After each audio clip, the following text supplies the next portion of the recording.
কোলবালিশ উপকারী না ক্ষতিকর, যা বলছেন গবেষকরা।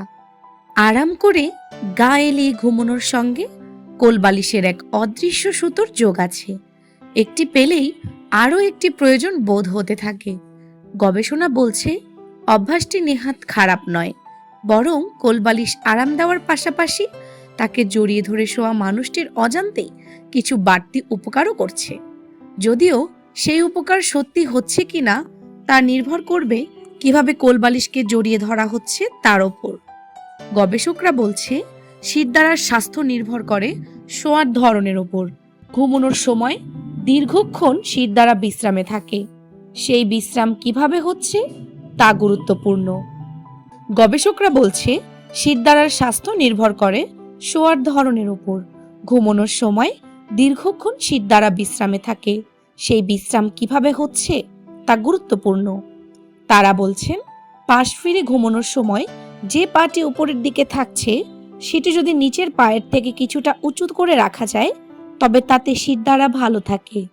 গবেষণা সংক্রান্ত এই তথ্য প্রকাশিত হয়েছে দ্য স্পাইন জার্নাল এবং দ্য জার্নাল অব ভাস্কুলার সার্জারিতে।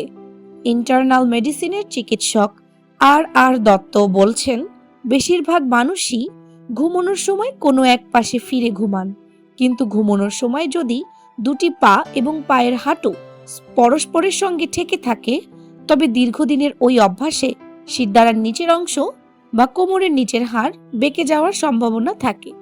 কিন্তু দুটি পায়ের মাঝখানে যদি কোলবালিশ বা পাশবালিশ থাকে তবে হাঁটু দুটি পরস্পরের সঙ্গে ঠেকে থাকে না। শিরদাঁড়া বা কোমরের নিচের হাড় অথবা পেশির ওপর অনাবশ্যক চাপও পড়ে না।